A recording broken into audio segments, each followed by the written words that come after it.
If aliens ever took over the UN and read their archives, they would surely conclude that Israel is the most evil country on planet Earth. North Korea and Pakistan would be seen as good vacation spots. Am I exaggerating?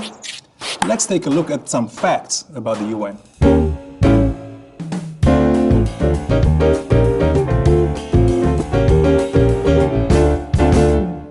There are 193 members in the UN. Less than half of them are free countries. Many of them are perpetrators of the worst crimes of our time. So how is it that while hundreds of thousands are being detained and victimized in North Korea, Christians are persecuted in Iraq, women are subjugated in Saudi Arabia, homosexuals are executed in Iran, and civilians, including thousands of children, are gassed to death in Syria? How is it that 85% of the resolutions against countries passed in the UN General Assembly are against Israel, the only real democracy in the Middle East with equal rights, an independent judicial system, and a vibrant free press? Let's start from the beginning.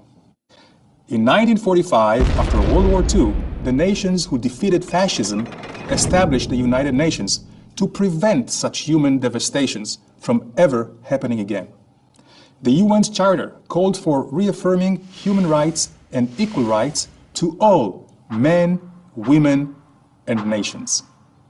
But over the years, many new states became members. Only a few were democracies. Human rights and equality were pushed to the sidelines in favor of political interests. From the get-go, Israel was at a disadvantage. Muslim and Arab member states outnumbered it and tried to isolate it by threatening Israel's allies with embargoes. And if that weren't enough, Arab, Muslim, and Third World non-aligned countries united into a powerful voting bloc with an automatic majority. Their shared goal was to discredit the US and delegitimize Israel. As it has been famously noted, this voting bloc could pass a resolution that the world is flat and that Israel flattened it. The same bloc prevents actions against oppressive regimes, since many of them are oppressive regimes.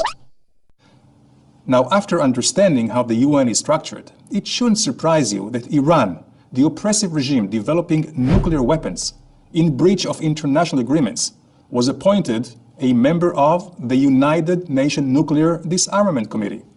This is a country that has threatened to destroy a fellow UN member, Israel. If that isn't enough irony for you, wait. This theater of the absurd reached a climax in the UN Commission on Human Rights, which was run for decades by an overwhelming majority of non-democratic, abuse-ridden countries. In 2003, it was even chaired by Libya under Gaddafi. That's right, this righteous individual was telling us how to make the world a better place. This commission repeatedly condemned Israel, but refused to condemn systematic torture and abuse in over 80 countries, including Sudan, for the massacre of 300,000 citizens in Darfur. At this point, even the UN Secretary General realized something was fundamentally wrong. But the Human Rights Council, which replaced the Commission, still includes many countries that fail to meet even the most minimal standards of a free democracy. They have placed Israel on its permanent human rights agenda. Israel, which has equal rights for all its citizens, minority rights, civil liberties, and a growing population of Jews, Christians, and Muslims.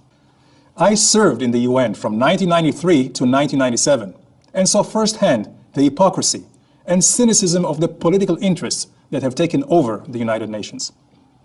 I have watched dictators applauded, murder and terrorism ignored, and human rights turned into a travesty. After understanding how the UN really operates, perhaps the idea of aliens taking over doesn't sound that bad.